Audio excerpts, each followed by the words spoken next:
starts tomorrow. A ring of fire solar eclipse is about to arc across the sky, and if you've been feeling off, restless, or oddly sensitive over the last few days, there may be a reason.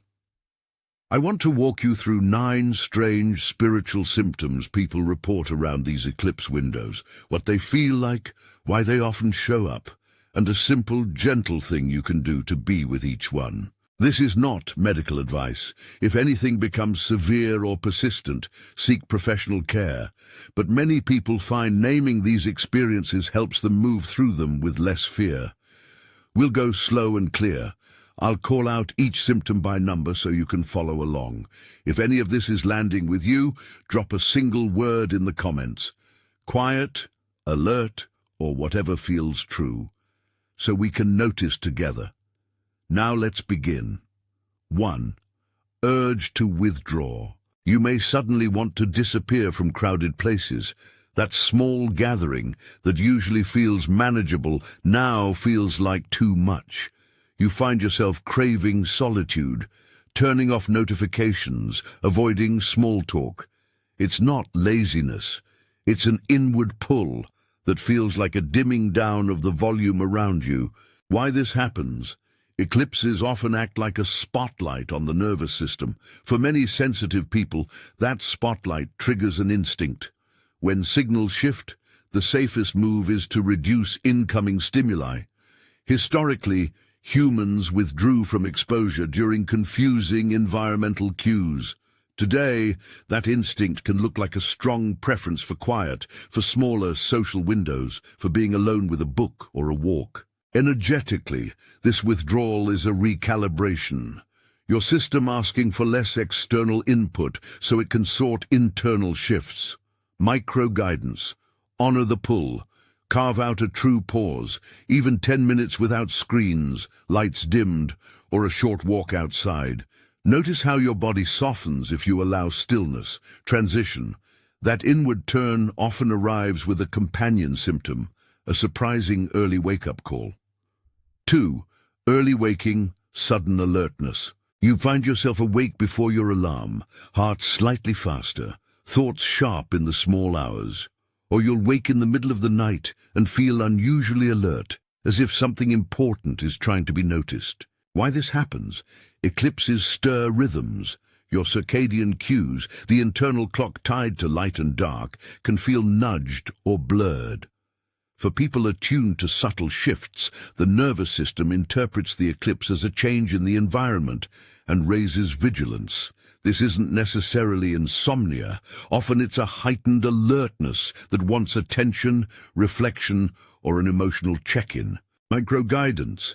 Keep a small notepad by your bed. If you wake up alert, sit up slowly and write one line. What's the loudest feeling right now? Then breathe for a few minutes before trying to return to sleep. Transition. When your internal clock is tweaked, your relationship with darkness can change too. 3.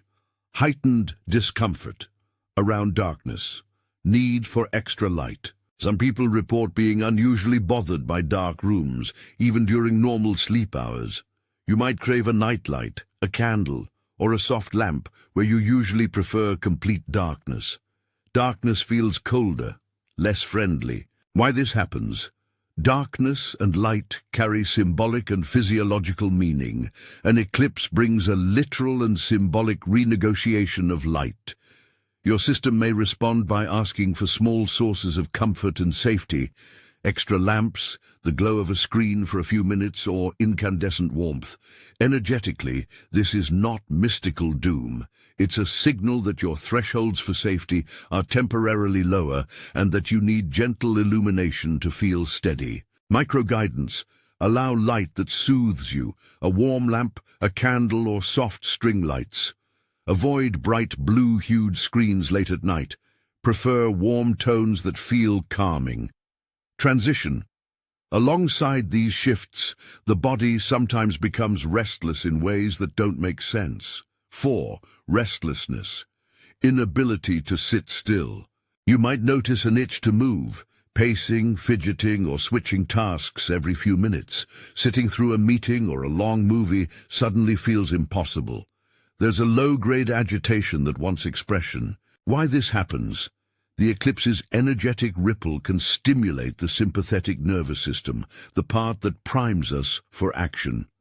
But when there is no clear action to take, the energy becomes restlessness. Ancestrally, movement would have been a way to respond to environmental change. Today, that impulse can show up as nervous energy. This restlessness can be confusing, but it's often a call to channel the energy rather than suppress it. Microguidance: create a small physical outlet, 5 minutes of stretching, a brisk walk, or simple breathwork with movement. Offer the nervous system a focused task and then return to stillness. Interlude: a short human note. I heard from someone last week who described this exactly. She could not sit through dinner with friends, so she stepped outside and walked the block twice. The tension melted enough that she rejoined the table calmer and more present. Moments like that remind us this is usually transient and manageable with small intentional acts. Transition: restlessness can be accompanied by a sharper edge in social situations. 5. Amplified perception: lowered tolerance in social interactions. You may find yourself more sensitive to what other people say or do. A casual comment can feel like a cutting remark. Small irritations build quickly into disproportionate reactions. You may also notice others around you seeming more irritable. Crowds feel prickly. Why this happens? Eclipses can act like a clarity lens, amplifying what's already there. Social cues become magnified, your filters narrow. The nervous system and energetic field are recalibrating how they interpret other people. Sometimes this reveals unprocessed tensions we've been carrying. Sometimes it simply lowers our bandwidth for social friction. Either way, the effect is that patience shortens and truth edges forward. Microguidance: pause before responding. Name the feeling quietly.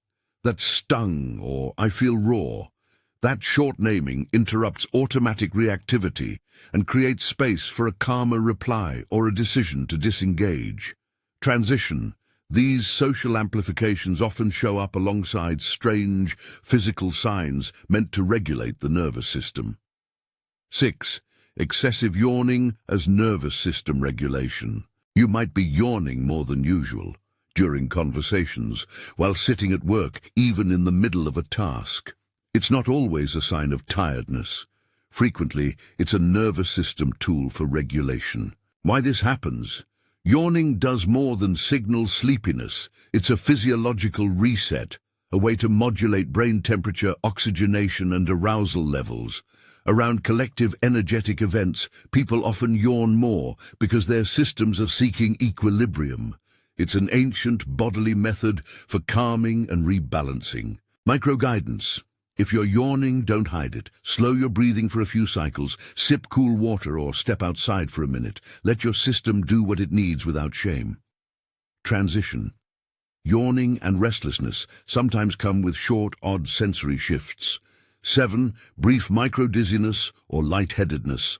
Sensory flickers. Some people report small, transient sensations, a tiny dizzy tilt, a brief lightheadedness, or quick visual flickers. Nothing sustained, but noticeable. It can feel like the room shifts for a second, or the edges of your vision shimmer. Why this happens? When the nervous system adjusts to energetic or environmental changes, brief sensory mismatches can occur. These micro-dizzies are often short-lived recalibrations of vestibular and perceptual systems. That said, if you experience severe, repeated or prolonged dizziness or any worrying symptoms, please consult a healthcare professional promptly. This is the one place to be cautious. Don't ignore persistent or alarming physical signs. Microguidance: if you feel a brief dizzy moment, sit or lie down, ground your feet and breathe slowly. Hydrate. If it's repeated or intense, seek medical attention. Transition: along with shifts in sensation, people often report subtle changes in what they're afraid of. 8. Rapid recalibration of fear. Some fears shrink, while others sharpen. You may notice odd fear behavior. Things that used to scare you feel less threatening, while unexpected worries sharpen. A long-standing anxiety might lighten, but a new, specific fear could pop up out of nowhere. Why this happens? Eclipses can alter our sense of threat and safety. Energetically and psychologically, they can dislodge old patterns and reveal hidden edges. This reassessment isn't always logical. Often it's the field around you reorganizing priorities. Some survival responses relax, others reassert themselves, so you can notice where attention is required. It can be disorienting, but it's also an opportunity for honest appraisal. Micro-guidance. Treat sudden fear like data, not destiny. Ask, is this fear pointing to something I can do differently? Journal one short line about it, or name it aloud. If the fear is overwhelming, pause and seek support from a friend or professional. Transition. All of these immediate symptoms are visible, but the most consequential impact tends to be less dramatic and more relational. A slow revealing. 9. Delayed, slow-burn life shifts that emerge days or weeks later. This is the one that often surprises people. The eclipse's loudest shift can be quiet, an idea, a relationship friction point, or a small choice that, in the weeks after the eclipse, becomes a pivot. You might drop something without dramatics, a habit, a social circle, a task, or you may notice a clarity about a long-standing question that grows stronger over days. Why this happens? Eclipses are like a catalytic nudge. They can loosen what's stuck and give permission for slow reorientation. Instead of a single dramatic event, the real work often unfolds in the margins, a series of small realignments that eventually compound. Energetically, the field is rebalancing.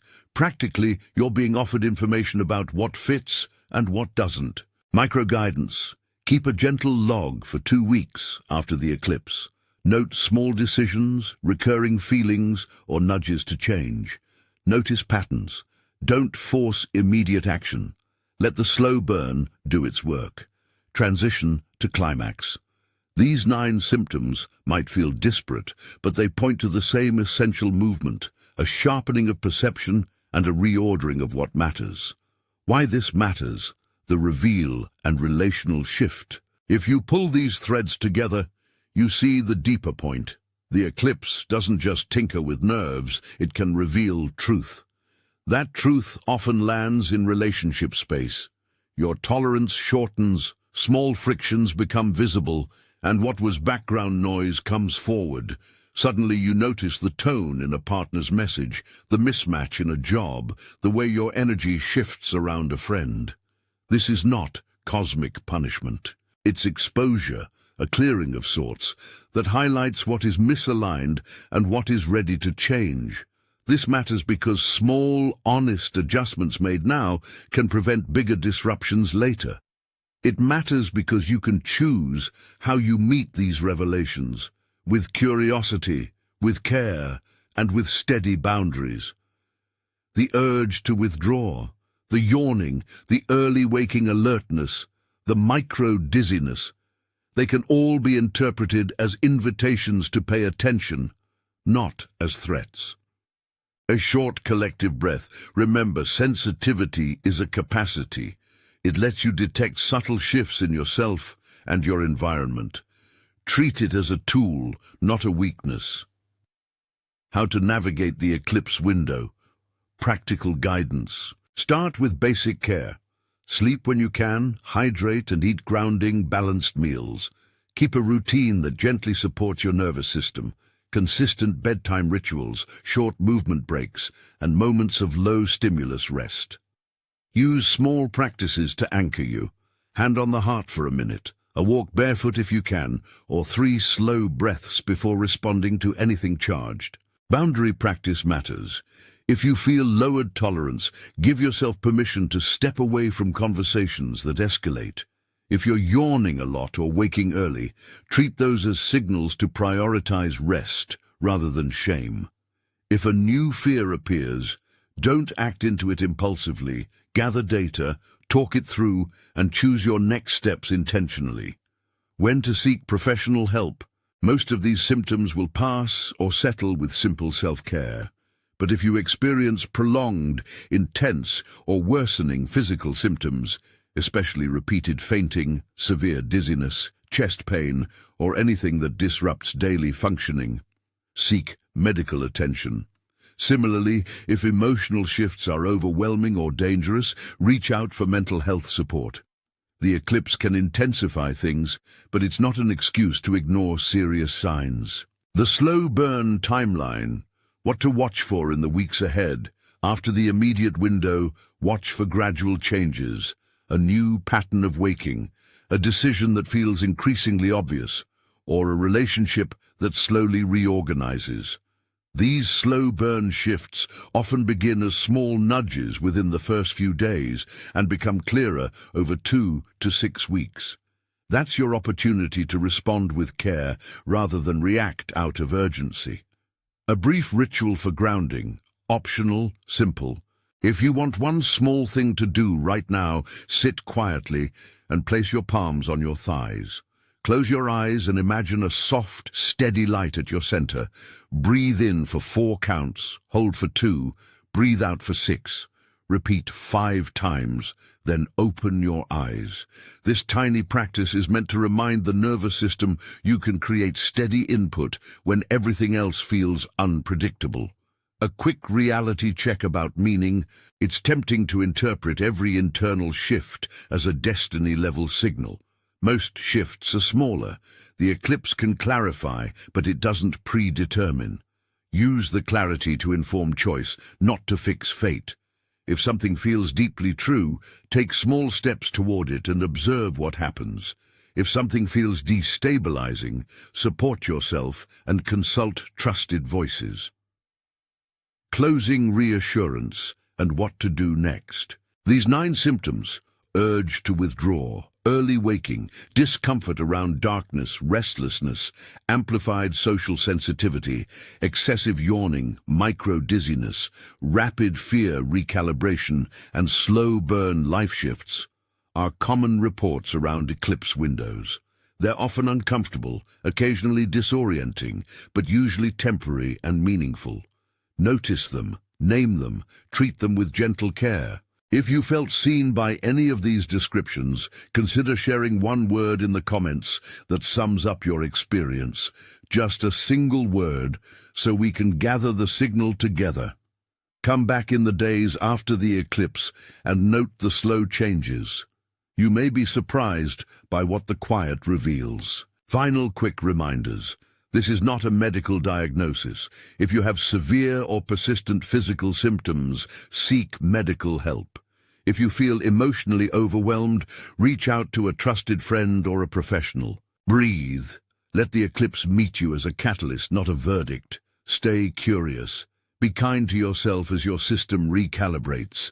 If this resonated, share the experience below and subscribe for more updates on how these celestial windows affect body, mind, and community. We'll watch for signs together.